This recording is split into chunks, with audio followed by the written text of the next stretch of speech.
Well, good evening, everybody. Welcome to another AMP Golf podcast. My name is Mike, And I'm Jeff. and Aaron is not with us tonight because he's not feeling all that good. But anyway, He's here in we'll leave it at spirit. that. He's here in spirit, right? Here in spirit. That's right. If you haven't done so already, please like and subscribe to the video. We'd appreciate that very much. Leave any comments and questions that you might have. Jeff, Patrick Reed, Captain America. Table for one. Table for one, is now demanding an on-air public apology from CNN, claiming that Jake Tapper and Bob Costas made statements that harmed him. If he does not get that within like 5 days or so, I'm not sure when the time started, he's going to move forward with a $450 million lawsuit. Okay, so there is a lot to unpack right there. I mean, woo. Number one, there's part of me'd like to see CNN get sued for $450 million. That aside, I don't know what they said, but I don't know that Patrick Reed's entire career is worth $450 million, let alone anything they might have said about him. I mean, he's got to be approaching $1 billion in lawsuits, right? Doesn't he have a couple before this that were pretty massive too? I believe you're correct. It's the way he makes money now, I think. So I don't know what was said. Did you watch the clip or hear what I didn't. Or... It was just a news story I had read while I was laying in the hospital bed after my procedure. And I said, holy shit, Patrick Reed, Mr. Irrelevant, Mr. I want to play less golf, but I'm going to play on the Asian tour to get OWGR points and play more golf. Moving to Live Golf. I don't know how much he got for Live, is now suing yet another media conglomerate or media personalities for things they've said about him that he has taken as a slight. I want to know who his attorney is and who's saying, yes, sue them and you're going to win. And you're going to win not only a little, you're going to win big. I mean, you can sue a potato. I mean, whatever lawsuit you want to file. I mean, okay, so we've seen some lawsuits succeed very well against media outlets, right? For inflammatory things that they've said that were completely not true, defamation of character suits, libel, slander. I mean, these kind of things, one's written, one's spoken, I know. But anyway, I'd like to see what they said. Maybe he's got a case. But I know I don't know Patrick Reed, but I've seen Patrick Reed's behavior historically. I don't know that, it's just one more thing. You mean maybe they were talking about the cheating allegations that were against him that were caught on camera multiple times, or the players that have spoken out against him, especially in his college days? And Patrick, if you're listening, I tend to believe the other people because why wouldn't I? There's a lot of people saying the same thing. You're a cheater and you got caught. I mean, deal with it. What's the problem? Come out and say, you know what? I cheated. I screwed up. Yeah. Well, it's the old saying, if you've been divorced 6 times, it may not be the other person. Yeah, right. Yeah. Anyway, I thought that was a good way to lead off the show. Patrick Reed suing yet another entity for a perceived slight that was against him for things somebody said. So I don't know if it's true or not, but I've seen some of the tape and I've read a lot of stories about his cheating and his antics on the golf course. And thank God he was on our side for a Ryder Cup or two, right? But for the most part, he's Mr. Irrelevant now, and he's not going to play in another Ryder Cup. So, well, I mean, he's just got a terrible reputation on the tour. So he does. With that said, Full Swing debuts February 15th.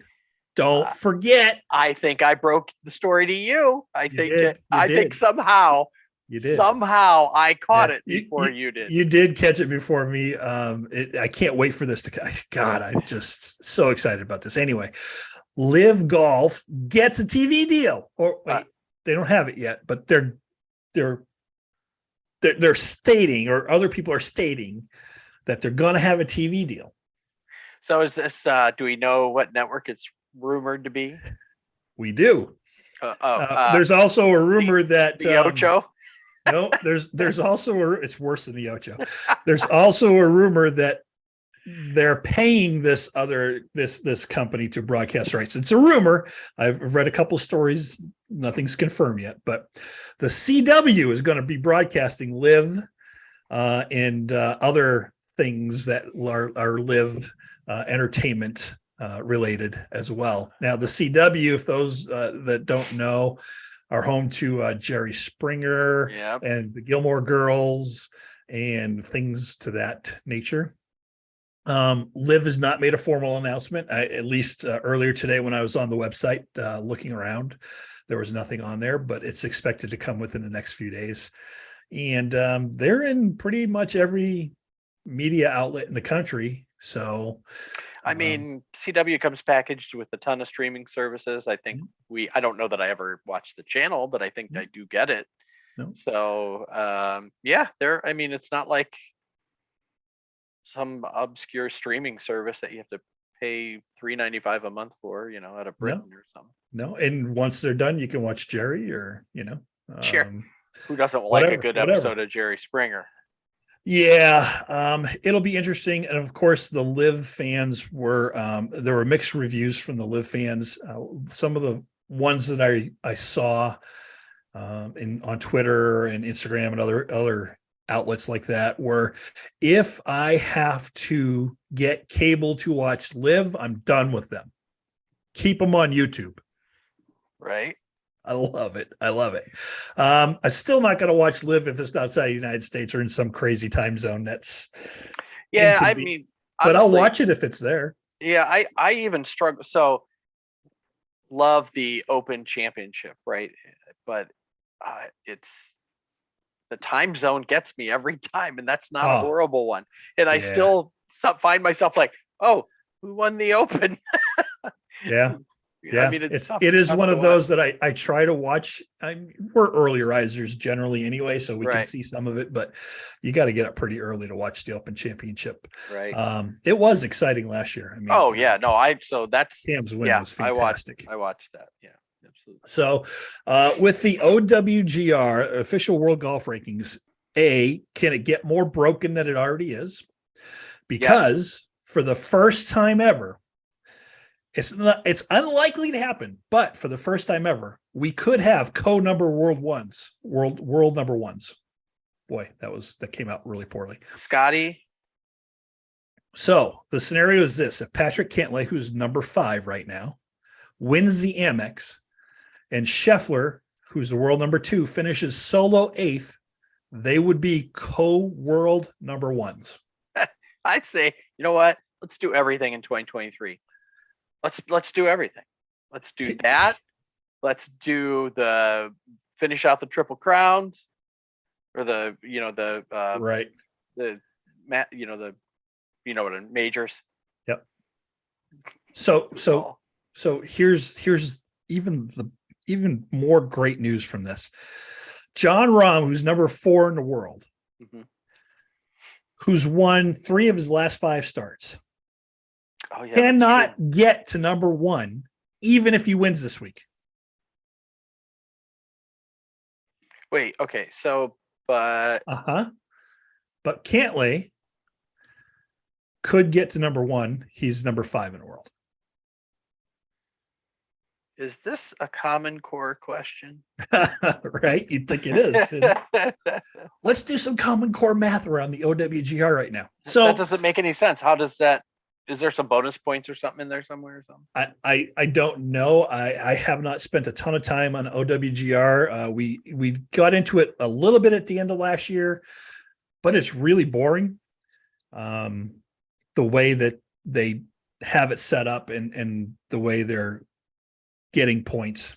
But Sam Weinman from Golf Digest proposed a pretty interesting solution to the OWGR, which is pro golfers should have a handicap. Yeah, but what do you handicap it against? Because your regular handicap is against par. Yes, but you could do a pro golf handicap index, which is what he's proposing. So there would be, and I'll give you bits and pieces of the story. We won't get really, really deep into it, but I'll give you a high level view of it. You can read this story on Golf Digest, by the way, if you go to golfdigest.com. So there would need a deeper analysis of the golf courses, something that he's calling the adjusted course rating. At the highest levels of golf, the layouts that the players navigate in tournament play doesn't really resemble what you and I would play in a tournament in the real world, right? So the rough is higher, the greens are faster, the pins are tucked closer to the edges, things like that. So there would need to be a course rating system that also factors setup variables. So think about shooting 70 at winged foot from the tips is pretty damn good, but if you're doing it under US Open conditions, it could be considered elite, right? Depending on the setup of the course. Right. So there's going to be more calculations. The strokes gain metric, which is used right now by OWGR, can be problematic. One of the things he goes to say is that the prestige of the tournament should be taken into account, which I disagree with entirely.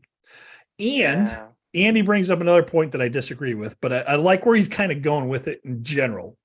The other thing he brings up is if it's a Sunday at the Masters, that's more pressure than a Sunday on a no-name Corn Ferry Tour.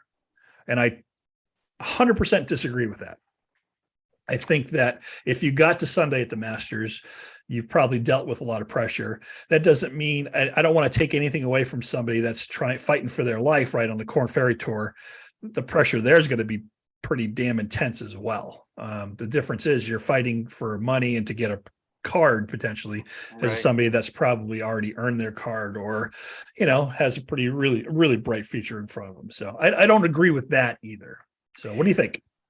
I think he's trying to put a metric on things that is not that you can't in a way you can't control, right? And I don't can't rate is probably a better way for me to put it. In other words, we'll talk about stress, but under different conditions. I've known people that enjoy stress in their job. They actually like it. That drives them, right? Sure. And other people, not so much, right? In other words, the point is everybody deals with it differently. I don't know that you assign a number to that and make it make sense for a rating system, right? Yeah, I agree. I don't have a problem with the course. Like every course has a different index, right? So absolutely, some of these courses are incredibly difficult. And, for a normal person playing it at, the course plays at I think I saw Zach, a YouTube golfer, play a course that had like a 78.1 rating, which is unbelievably difficult. And people like you and I and Aaron, or just normal golfers that might be anywhere from, a 5 to a 20 handicap would probably shoot an incredibly high score because we're just not used to playing almost 8,000 yard courses and never having a level lie, things like that. Very tight fairways.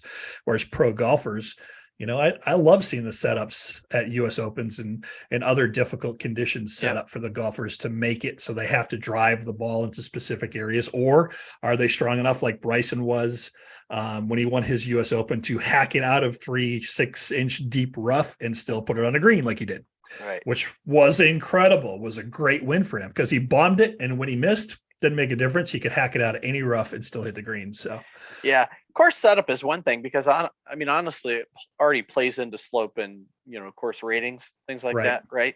So when they come in and set up for a tournament like this, especially a PGA tournament, I don't think that slope rating is anywhere on the card, right? It just doesn't exist.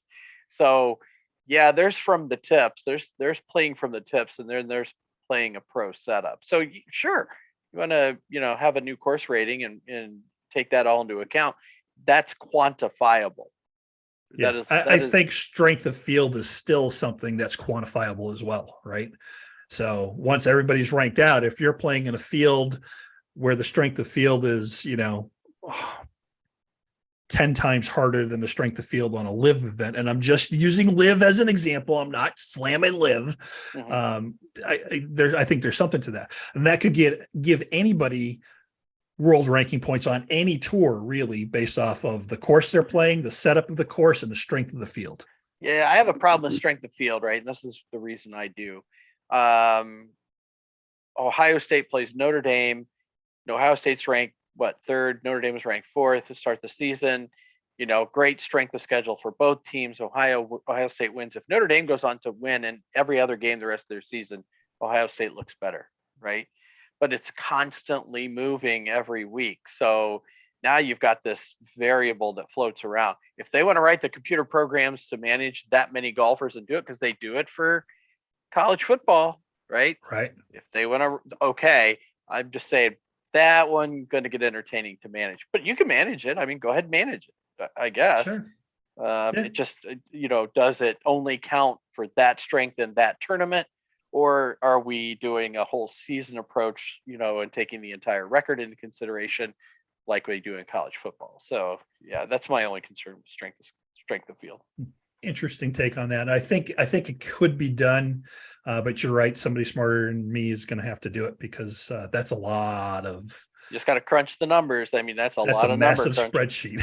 Spreadsheet. Yes, that's what we'd keep that in Excel, because what the heck? Hey, if you're going to do it in Excel, right? You can do a lot with Excel. So last week we had the Sony Open, and the Ron Kim won for you, or won.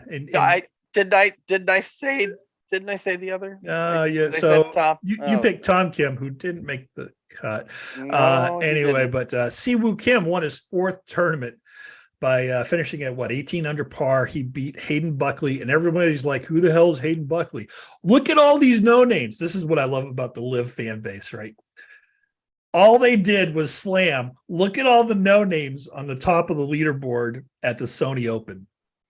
And look at how few people actually attended this event. Live events don't have this. They're packed all the time. And look at the names we have at the top of the leaderboard. Okay. Anyway, so he won by one stroke. Congratulations. He did have to finish birdie to do it, which thank God he did, because I believe he missed the green on both 17 and 18, but he still got the birdies. Jordan Spieth had a Morikawa-like breakdown on Friday. Oh, boy. Yeah, Spieth went into Thursday, red hot, finished with a 64, share of the lead. And on Friday, he goes 6 bogeys and a birdie to finish one shot underneath the cut line. Oh, boy. With Tom Kim, as a matter of fact. Yeah, Tom Kim was +1. Yeah, so he didn't make the cut. And I loved his quotes after. There's lots of quotes. Jordan is actually getting real. He's like, I really like where my game at. For the most part, I'm playing well. I'm doing this. But every now and then I'm going to do this, and I don't know where it comes from. Then I'm trying to figure shit out on the course, and it's really crappy, and it sucks. But he's a dad. He's got a new RV. He's going to be traveling around in, like the John Daly's of the world. Okay. And he just living his best life. He's more power to him then. He's got the chops to contend. Can he just keep it together?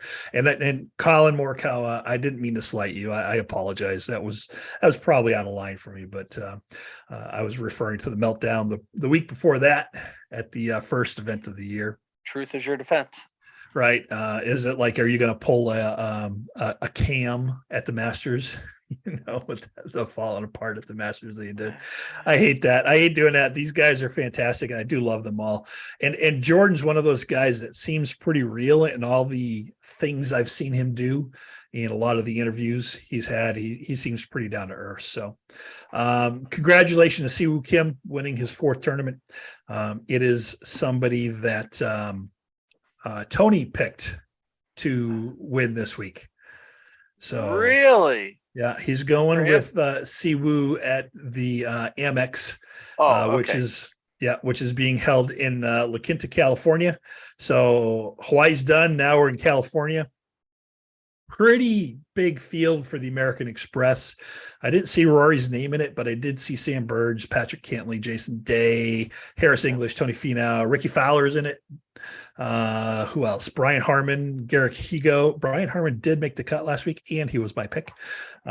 Didn't finish all that high, but hey, he made the cut. I got some money, right? Harry Higgs is in it, and I'd love to see Harry do something, but man, he's just been kind of irrelevant lately.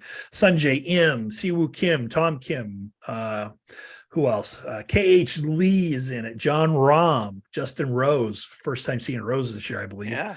Sam Ryder, Xander Schauffele is back. Hopefully his back is good too. I was going to say if he holds together. Yeah, Scotty Scheffler's there, Sahith Theegala is there, Cam Young, and Will Zalatoris. This week, I'm going to go with Patrick Cantlay. I'm taking his name off the board early. I think I already picked him for something earlier. Yeah, you did. I'm thinking Sunjae Im. There you go. There you go. We'll get Aaron's pick when he's either later today. Yeah, it has to be today or tomorrow morning, sometime before the tournament starts. I'm sure he's going, oh shit, I got to give you a pick. So we got that going. This is a pretty good tournament. It's a good field. It should be pretty strong. I had a hard time not picking John Rahm for this one, but I'm saving John. I think we'll see how he finishes over the next couple of events, and I'm going to save him for some of the bigger money events coming down. So yeah, I needed some bucks. Yeah, I mean, I used him when I needed him. Yeah, nothing wrong with that. You got to pick him eventually, right? He's not somebody you can leave on the board and just never pick him. So we got that going this week. It's in California, so it's a bit of a later start time. Might be able to catch some of it on Sunday and maybe Saturday after the archery tournament and see what the play's like. And then I can complain about all these people I don't know on the leaderboard and how horrible the PGA Tour has gotten because of it. Oh my God, it's just horrible. Not only that, the LPGA kicks off this week, right, Jeff? This week, you got the LPGA starting their 2023 season. Right. Of course, they're playing the Hilton Grand Vacations Tournament of Champions in Orlando, Florida. So, interestingly enough about their schedule is they play this weekend. They don't play for another 4 weeks then after this. They don't play again until end of February. I saw that. They don't go till February again. So they get a little break. They head over to Thailand, but we get to see them this week. This event, Danielle Kang won this event last year. That's right. So she'll be in the field. Obviously, you got Lydia Ko is the world's #1. My week-to-week favorite, Lexi Thompson, will be in the field. Hopefully, I haven't looked at the field completely yet. I believe Nelly Quarter is going to be there, and I think her sister's going to be there too. I think both the Quarter sisters are going to be there. Yeah. So I mean, let's get it started right. It's a decent purse, $1.5 million purse. Playing in Orlando, Florida. So, and then they head to Thailand. Thailand, that'd be a good tournament to go to. I think Honda we should go LPGA. there. Oh, absolutely. I'm all on for Thailand. It would be a return trip for me to Thailand because I've been there before and recommend that everybody visit. So absolutely, we could just eat our way around the country. How's that? So much good food to be had. It's got to be fantastic. Got to be fantastic. So we're looking forward to the LPGA getting started. I have not had a chance with the my extracurricular activities, meaning I was out of action for a little bit, to check on the Champions Tour, but I believe they get kicked off. They're getting started as well, getting cranked up. So there's a lot of good golf coming to TV here. Football season is starting to wind down. So golf will be more prevalent and get on TV a little bit more in the regular. Yeah, the Cowboys broke the Brady curse, so who they? Don't worry, they'll lose this week. Yeah. As a side note, I do have to give a shout out to all my peeps in New England and who are Bruins fans.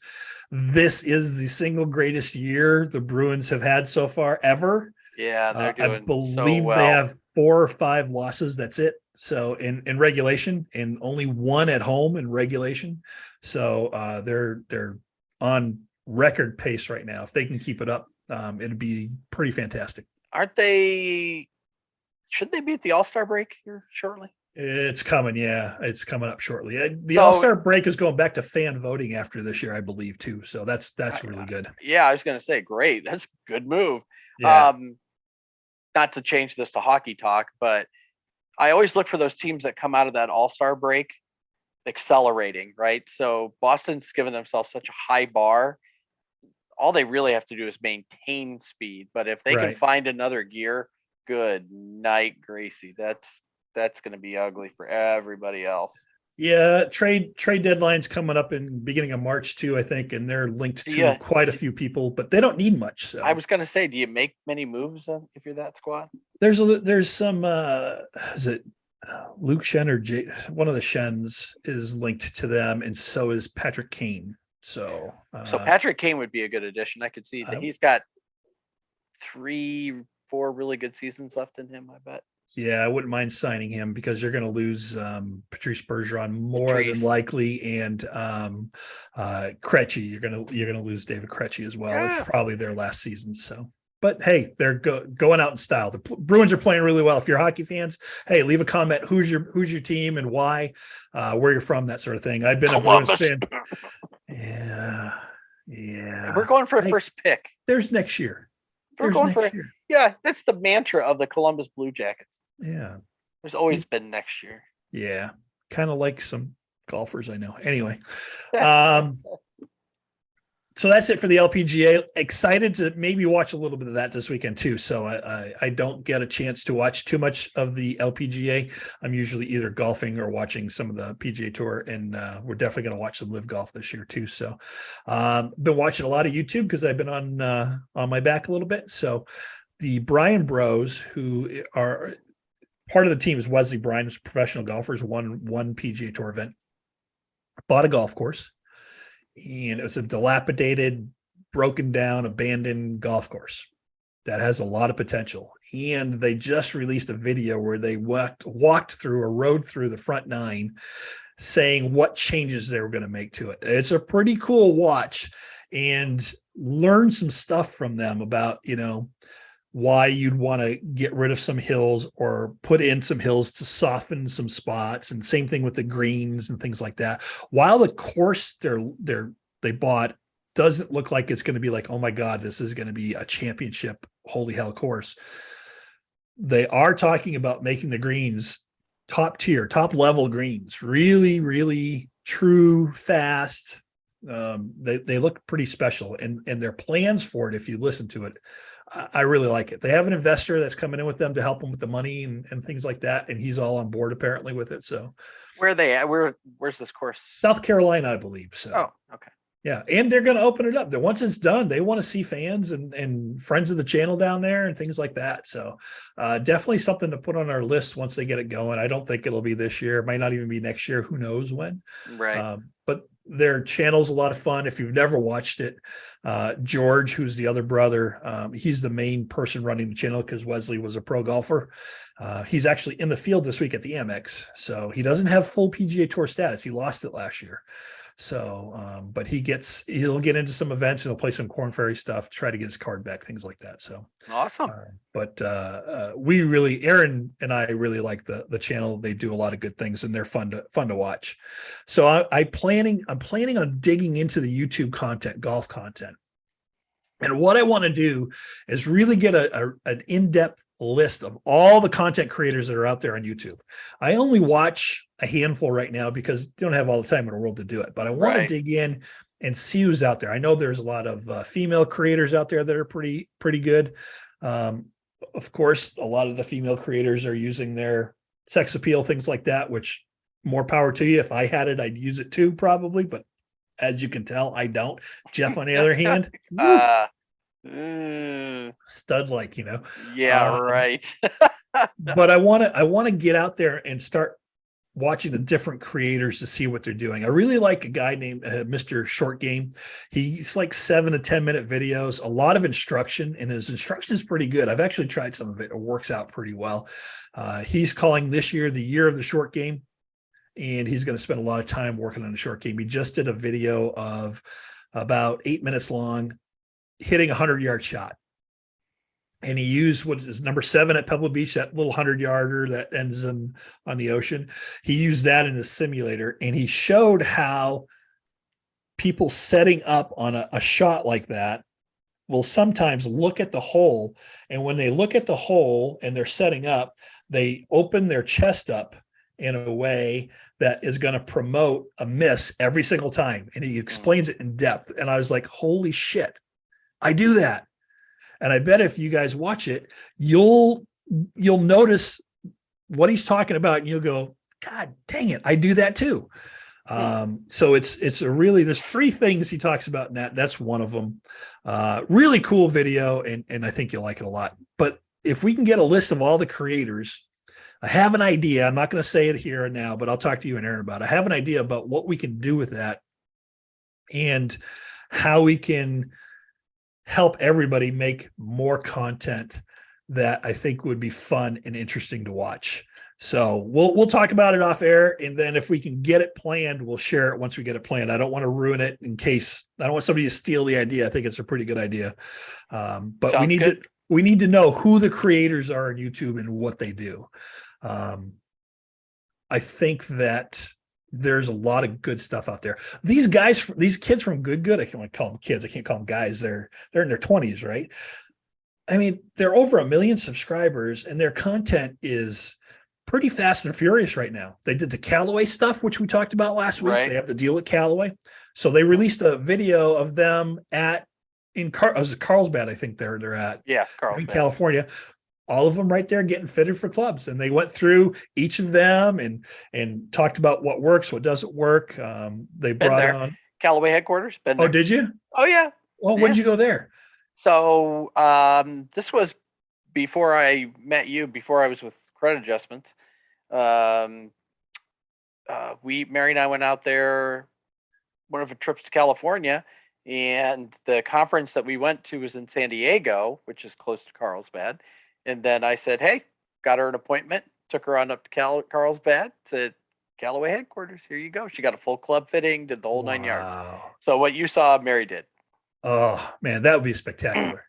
She was in there. Love that. Boy, it was it's an hour and a half process, couple hour process. Wow. There's a group called TXG Experience out of Toronto. Yeah, I really like them a lot too. They have a lefty that does a lot of their testing of clubs and things like that. Plus, he's pretty good. His name is Matt. Their club fitting is probably about 4.5, 5 hours if you do the full bag. So yeah. Oh yeah, I could see that. Yeah, that makes sense because I mean, people take different swings, different clubs, different intentions. Trying to find what makes sense. So yeah. There's a lot of talk on YouTube right now about Wilson's new driver, which everybody's going to overlook because it's Wilson. I was going to say, who?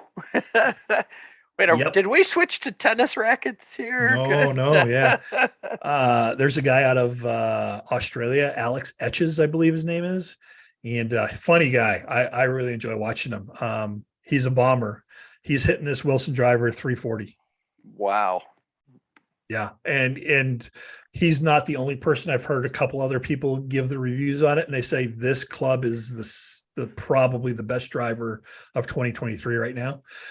It's not cheap. You think, oh, Wilson, it's going to be a little cheaper than the other ones. Right. No, it's $500, $600, $700 still. So it's some kind of graphite composite. They have two versions of titanium, the club. Whatever. One's titanium and one's a graphite, and they're both supposed to be bombers, and it's supposed to be pretty special. So check that out. The Callaway fitting was pretty cool because they went through the new drivers. It was the Paradigm driver, I believe it is. Is that their new one? Okay. And all the guys are like, holy shit, this eliminates my big right miss. It eliminates that. One of the guys, Bubby, who can spray the ball pretty decent, hit it off the toe, like 330, and it went straight. Hit one off the heel, and it didn't cut like it other ones. So I kind of understand why the PGA Tour and the R&A and stuff are looking at clubs and things going, hey, at some point there's got to be a limit, right? If there's no skill involved, are we doing the right thing? And for me, and I don't know where you stand on this, if you can hit it 400 yards, I want to see you hit it 400 yards. I don't care what it is, ball, club, whatever. Yeah. I want to see the best of the best do things I could never do. Yeah, absolutely. I mean, I swing away, do your thing. I do think though that equipment that is like, didn't they outlaw those wedges that have those certain kind of grooves and that? Oh yeah. Because guys could, I mean, they were doing crazy stuff with it, right? So that I can see, but still spin the shit out of the ball even with a regular wedge. Yeah, absolutely. I wish I could do half that sometimes, So yeah, consistently. Every once in a while, I get one that does what I want it to do, and then if you haven't checked it out, go on YouTube and look for the reviews on the Wilson drivers. I was shocked. I really was. I was shocked. Not the first name I think of when I think of driver or the second or fifth or eighth even. So Right. It really makes me want to get fit more now for driver 3 wood, 5 wood, something combination, because I really feel like I'm hitting the wrong shaft. My mhm. spin rate is so high with my driver. I lose so much distance because of the spin. I know a lot of it's my swing and things like that, but maybe getting a pro to look at it and say, hey, this shaft with this head combination will lower your spin 3,000 RPMs, and that's going to get you back into that 280 range, which is Right, where I'd love to live all the time. So, right. but I've spent so much time on the irons and chipping and short game and stuff like that that I've neglected the driver till like what, Uh, mid-year last year, where I started hitting it fairly decent because I really worked at it a little bit. But first time in a simulator before Christmas was horrible. It was just horrible with the well, driver. yeah, and we haven't swung. So, and now is your season going to start on time? Yeah, my season's going to start. I'll be ready to go next week, I think. So Excellent. we shall see. And if I am, that means we have to get a simulator and get going. Now, look, tell Mary I love her, but Mary's got to play a little bit faster in the sim so we can get through more than a couple of holes in 3 hours, right? Well, if she wouldn't take her normal 6 practice swings. That's okay. We still had a good time, and we always do have a good time. So, what else you got for us today, Jeff? Anything? LPGA, but I don't. Cool. Jeff was kind of left twisting in the wind a little bit because Aaron was sick and still is, and I was unexpectedly detained and not able to do my normal prep and stuff for the show. So apologize for the shortness of the show this week. We'll be back to normal next week, and we got a lot to talk about and a lot to get ready for because November or February 15th is coming fast. Netflix. Be ready. God, I cannot contain myself with this show. I cannot. Well, I was surprised when I texted you and I Oh, said, man. "Hey," and I was thinking I was going to get back. Yeah, I saw it. Yeah, I know. Something like that. I'm like, what? I beat Mike No. to it. Yeah, you did. It's gonna give us a lot of food to talk about, a lot of fodder to talk about. Apparently, there's a lot of interesting stuff around Brooks Koepka in this. So, Oh, and okay. he kind of comes out and shows a side of himself he doesn't really show anybody. So, there's supposed to be a trailer coming out if it's not already out there, and he's a big part of the trailer. Um, Obviously everything that happened with the live golf dropping and the division and everybody drawing a line in the sand, which I think is ridiculous now. Because look, when it first happened, I drew a line in the sand. I said, this is bullshit. Live golf sucks. But now I'm like, hey, live golf has a place in the world. I don't agree with doing it just for the money, but it's not my life, and I can't tell other people what to do with their life. So, And it has got some positive change yeah. going on the PGA Tour. So Yeah. it's all right. And if you're a PGA Tour purist and you're thinking live golf is bullshit, but look at the PGA, it's so amazing right now. It's amazing right now because of live golf. And I don't know that you can convince me otherwise that live did not positively impact the amount of money Right. PGA Tour players are getting. Now, Shane Lowry thinks it's ridiculous. He thinks there's no way we should be playing for this much money. It's stupid. But I've always said, if you're an athlete, someone's willing to pay you, you take the money. I mean, he just needs to look at the NFL or baseball and Right. be done with it. Right. So that's all I got too. Jeff, thanks for joining us this week. Aaron, I hope you feel better. Aaron, feel better. Don't forget to get me your pick at some point. He's And, you have a text already on it. So perfect. Looking forward to that. Drop a like, drop a comment, follow us. We'd love to hear from you, and we answer everybody. So it doesn't make a difference if it's negative, positive, neutral. We're going to answer you and thank you for your comment, your time, and maybe even get into a little a back and forth exchange of what's going on in the world of golf. So thanks for joining us, and we'll see you next week. have a great week, everybody.